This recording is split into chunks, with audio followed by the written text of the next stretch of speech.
Resike outside, it is pretty much flat calm, but by tomorrow, it's not going to be pretty. Mans over radio. A Hurricane 4 storm warning is in effect for the Bering Sea. Extreme caution is advised for all shipping.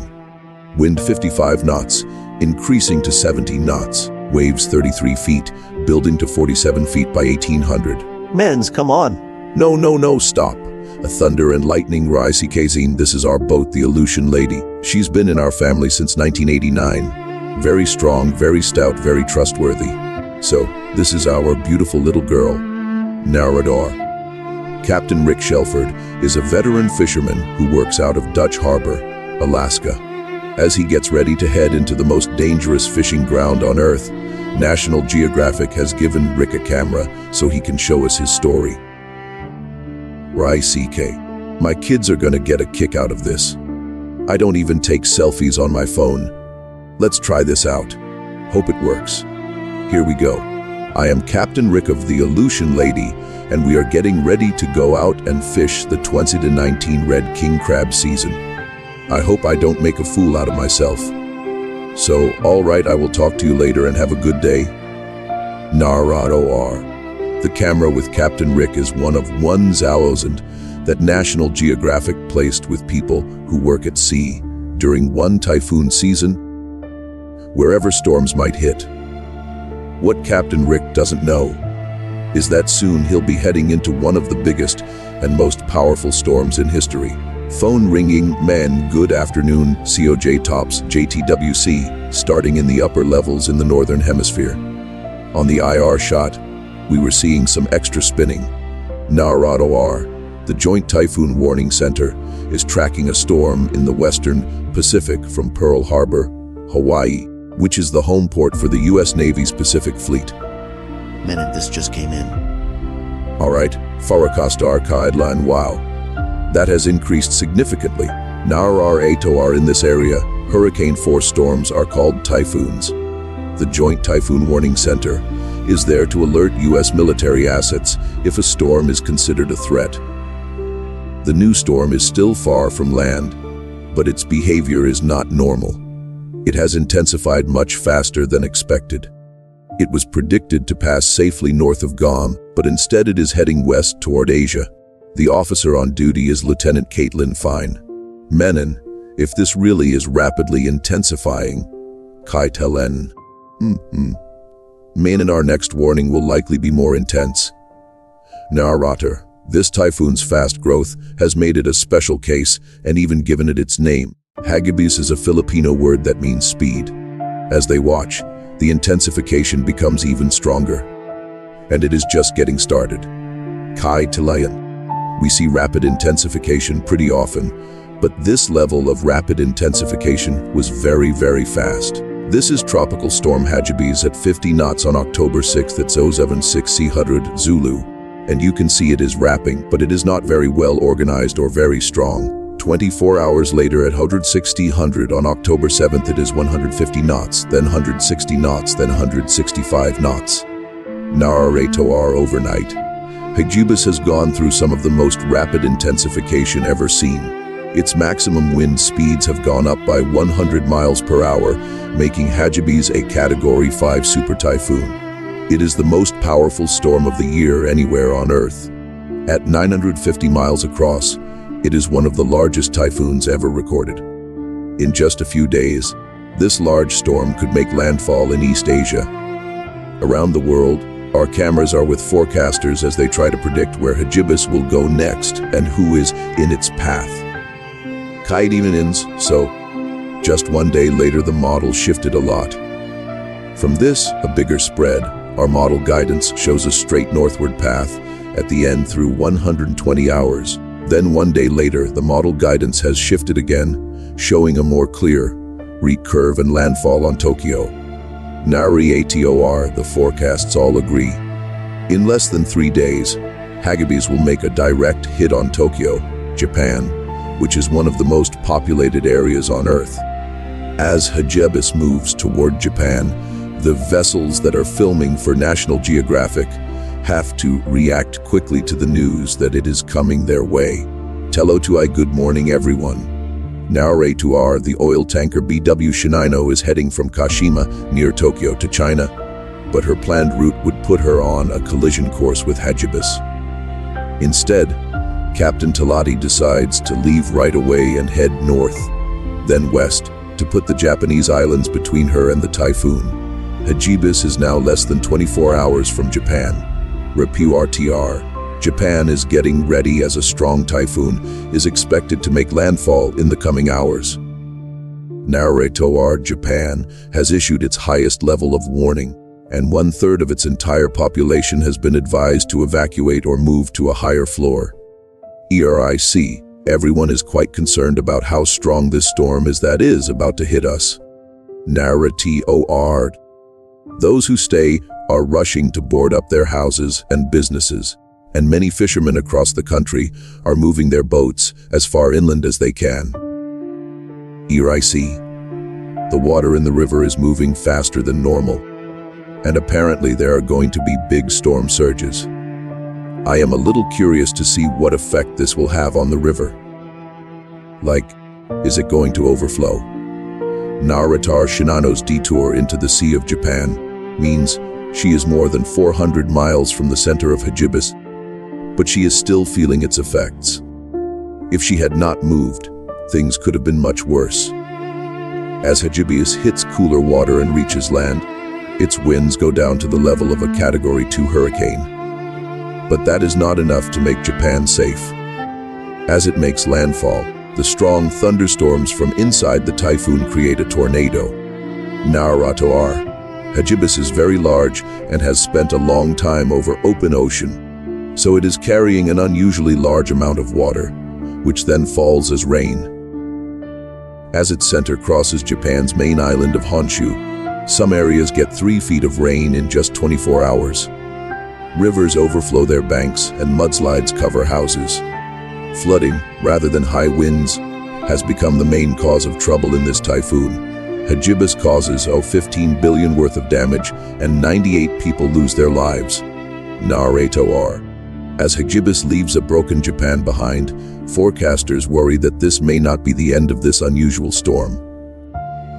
Thousands of miles away, our cameras are with crab fishermen in the Aleutian chain who are waiting to start their season. But Hagibis is about to change everything.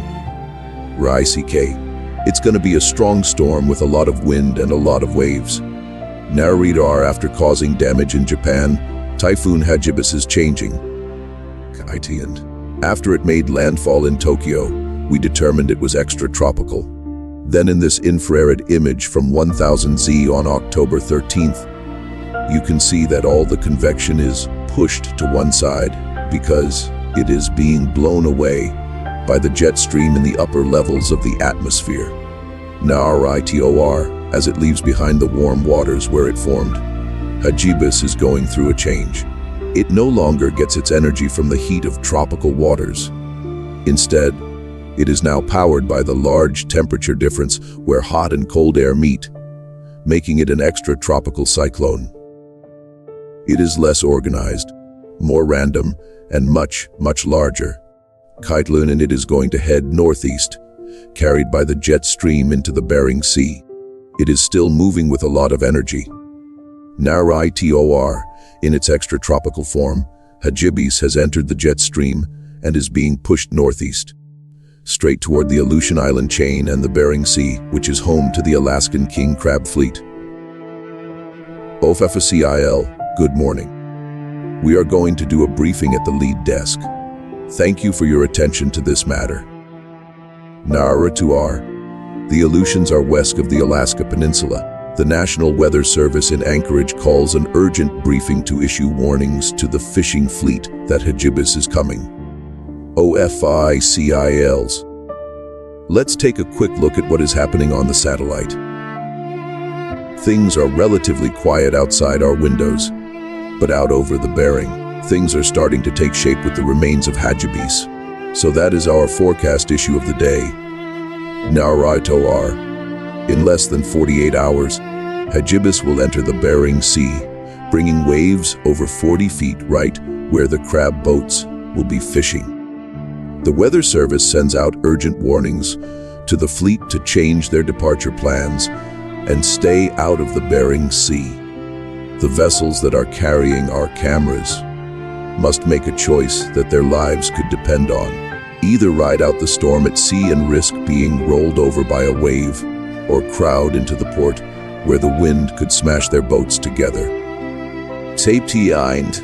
Security call, Kari Marie outbound, East Channel, searching for opposing traffic, Channel 16, Channel 9, Kari Marie. With the possibility of 40 to 50 foot seas and 70 knot winds, it is just not worth the risk. Naratoar, with only 12 hours before Hagibis hits, the Kari Marie and dozens of other crab boats will take shelter in Dutch Harbor. Saptain, we are in. Tight squeeze, but we got it. Rice K. So this is us getting the boat ready for really bad weather in Dutch Harbor. We don't want any lines to break. We don't want to come loose. We want to stay secure and safe so we can sleep at night and not get woken up at 300 am to fix the tie-up job. Naratoar, with so many vessels now in port, if one boat comes loose in the typhoon, it could damage half the fleet. Rice-K, whoa, my end right there. Is that good? Rice-K, you are even. We pull the lines even so they pull at the same time and get tight at the same time. Then it is twice as strong. Naratoar, the king crab season opens tomorrow. Under normal conditions, boats would race to be the first to reach the best crab grounds to save time and money. But the 40-foot waves that are expected from Hagibis could sink a crab boat at sea. The Pinnacle is using its time in port to pre-bait its pots. Kate. Yeah. There are a bunch of us crabbers here, waiting for this storm to pass through. So we are just doing a little pre-baiting. Normally we do this on the way up to the fishing grounds. But it is going to be kind of rough on the way up. So the guys are doing it here. A few scoops of herring and some squid. Naratoar Hagibis is now within 500 miles of Dutch Harbor. Rice-K outside, it is pretty much flat calm. It is the calm before the storm. A beautiful evening. The crew is still able to work out on deck, doing their gear work. There is not much wind at all, but by tomorrow it is not going to be pretty. Men heave line 1, heave line 1. Men hold line 2, hold line 2. Women hold line 2, on. Naratoar, the U.S. Coast Guard, has a special asset in the Bering Sea. It is a powerful former salvage cutter called the Alex Haley. BNJMENs. One of the big challenges with this particular super typhoon is the way it is moving across the whole Bering Sea and Gulf of Alaska. As we look at the Bering Sea, this whole area is going to be affected by Super Typhoon Hagibis. Naratoar, to be ready to help any crab boats that decided to wait out the storm at sea, Commander Golightly needs to move his ship toward the storm. BNJMIN. Search and rescue is always a mission for the Coast Guard. Up there with the fishing fleet, which is a 6.4 billion industry, we are there to help protect that fleet. Naratoar Hagibis is less than 8 hours away. BMJ in Dutch Harbor is here. Most of this storm is going to be very rough in this area. I am going to go around the corner to Beaver Inlet and put the ship there. The fishing fleet, as they go out and work, are mostly going to be maybe up in this area when they are looking for crabs. So if we need to, we can get out and go up to try to help them, but we are going to have to go through some pretty rough seas to get there. ZOGBY 31. Oh man, line 1 ready to go back over? Man, alright, ZOGY 32. Roger Naritoar. The Alex Haley needs to move now so it can be in a good position to protect itself and the fishing fleet. The 40-foot waves that are expected from Hagibis could overwhelm the ship if it was caught out in the open. ZOGBY, as you can see from the bulldog, we are the bulldog of the Bering Sea.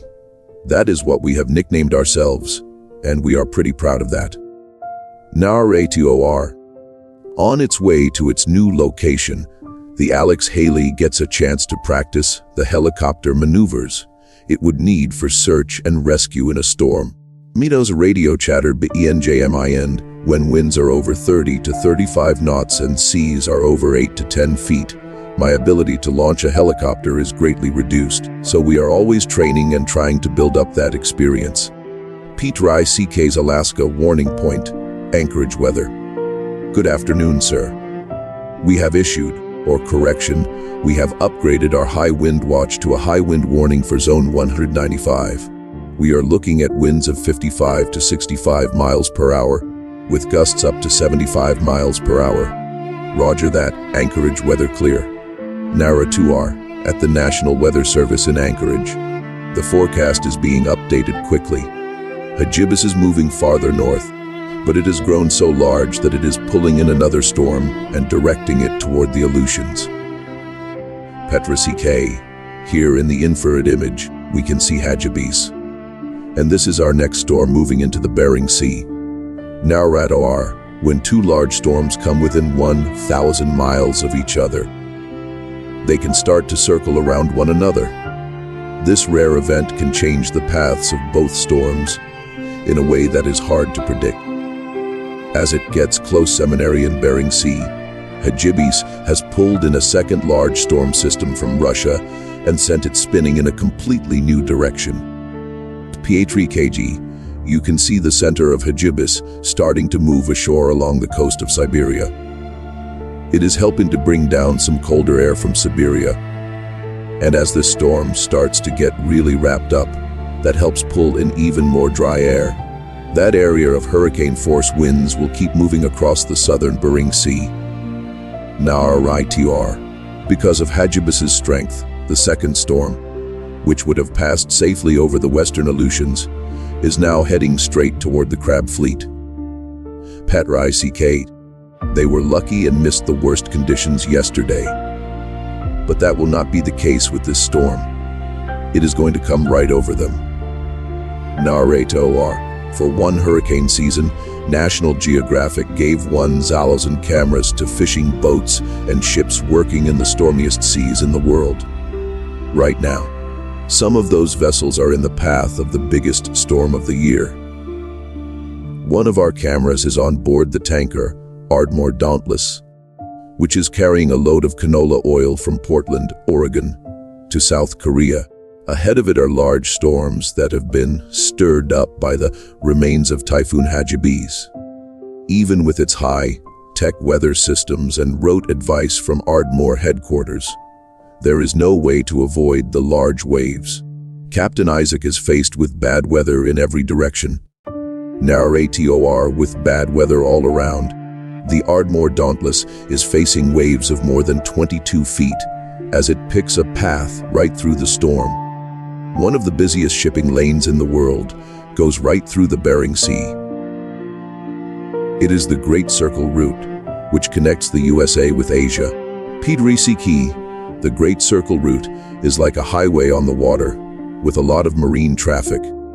When one of these storm systems comes through with strong winds and big waves, it creates a danger not only for the ships themselves, but also for the crews on board. NARA 2R. As the Dauntless travels farther west, the waves that hit it are getting larger.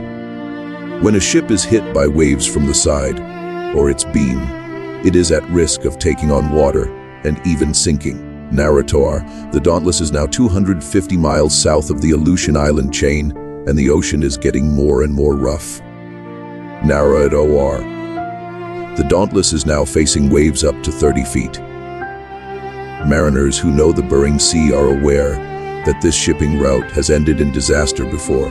In 2004, the merchant ship Selendang Ayu was caught in a storm while trying to make this passage between the USA and Asia. It ran aground and began to break apart. The ship that came to help it was the U.S. Coast Guard cutter Alex Haley. BNJ if you end up in the water, you have only minutes to survive. Even with a dry suit and the right gear, it is only a few hours.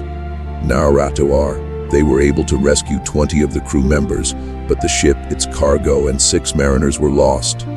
BNJ the lessons from the Selendang Ayu are always in the back of your mind, just as a reminder that this could happen again.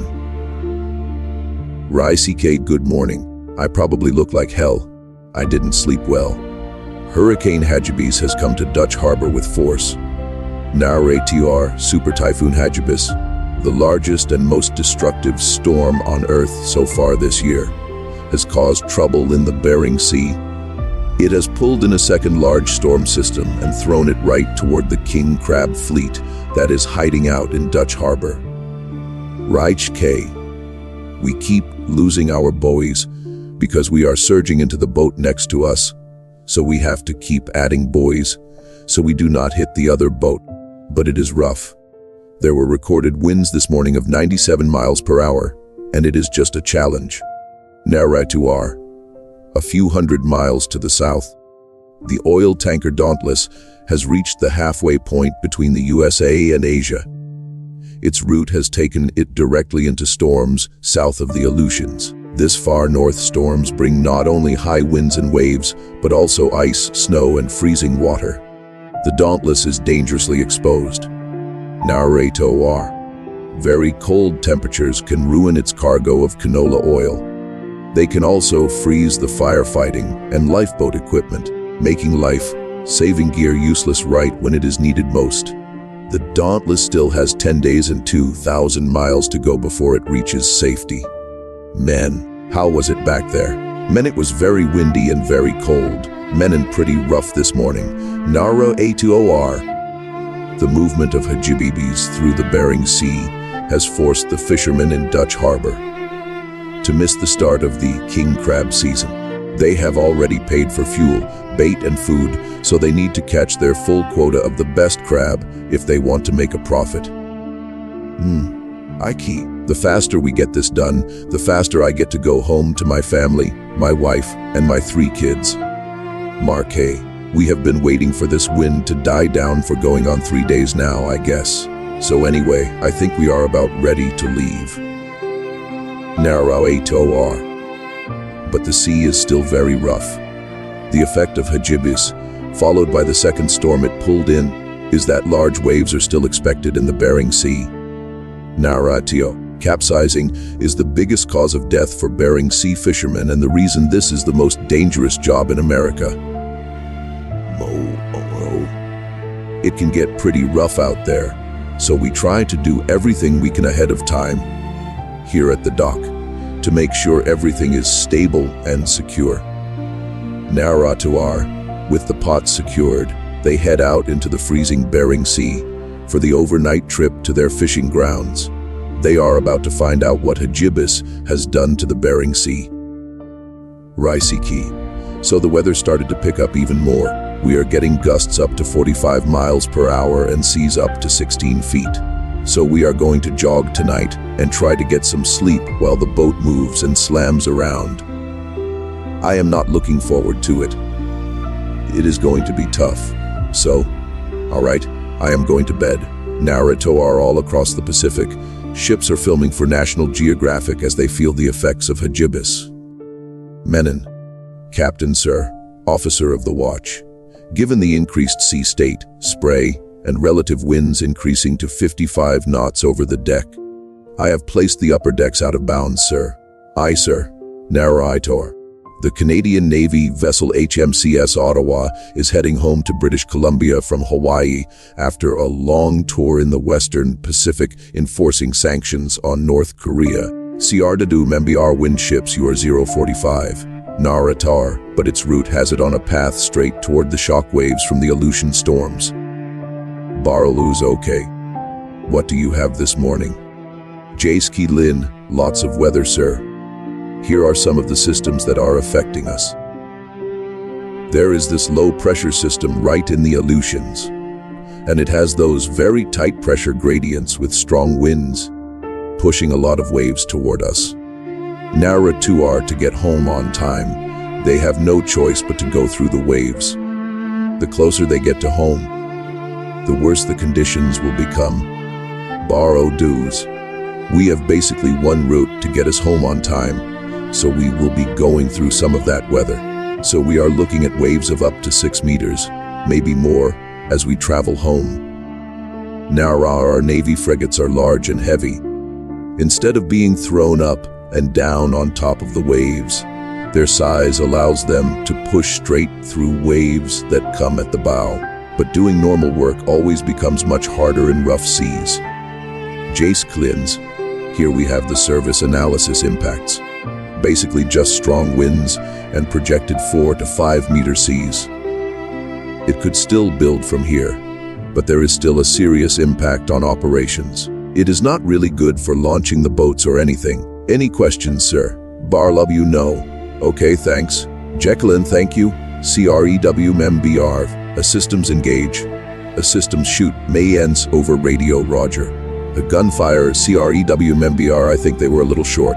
CREWMBR Twain, they were, for sure. Narrow R, for an active warship. The increasing waves offer a chance to practice shooting accuracy in rough conditions. If they ever have to do this for real, it will not be in perfect weather. Say gunfire, CREWMBR ceasefire. Right range here complete. Men and Roger, right range complete. Naratoar in the Aleutians, Captain Rick has finally been able to start fishing. Resicate, it is so amazing to be off the dock. We have been tied up for way too long, so it is time to play and have some fun. Every time I leave the dock, it is exciting. It is a new adventure. It is part of my blood. It is part of my soul to be out at sea. Naritoar, they are fishing 170 miles northeast of Dutch Harbor. But Super Typhoon Hagibis has caused problems across the whole Bering Sea, stirring up large waves and wind that is still blowing at hurricane force. Naratoar, after capsizing, falling overboard is the most common cause of death for crab fishermen. Accidents on the deck also cause a large number of deaths. Naratoar, the passage of the typhoon has caused an unexpected issue. Warmer water that was pulled in from the tropics by the storm can cause king crab to move hundreds of miles away, making them harder to find. The Aleutian Lady is finding a lot of small crab that have to be thrown back. If it cannot make up for lost time now, then all the risks will have been for nothing. Naratoar, the Ardmore Dauntless has been pushing through 20-foot waves for more than a week. Using his experience, Captain Isaac turns the Dauntless so that it does not take waves from the side, and he steers a more sheltered route in the shelter of the Kuril Islands. After 18 straight days of storms, Captain Isaac brings the ship safely to its destination in South Korea, a little late but with the crew and cargo safe. Naritoar, deep in the Bering Sea, Captain Rick is pulling up his crab pots. Because of the storm, his first 108 pots have caught only 78 crab. Rice K, if I make a mistake and I do not find the crab, it is like, man, I let my guys down. I let my crew down.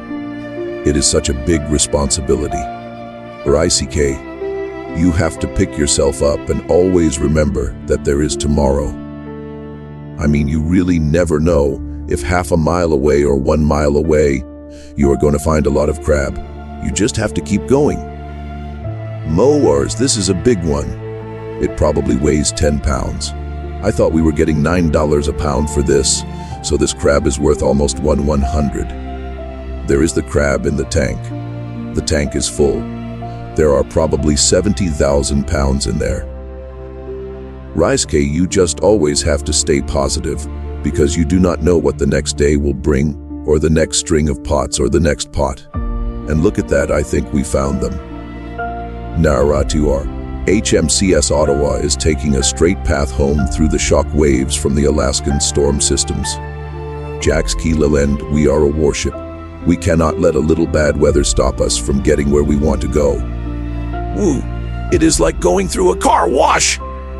Naratoar, taking waves on the bow is the safest method, but it will use up to 20% more fuel, and it will not be a comfortable ride. JC Keeland.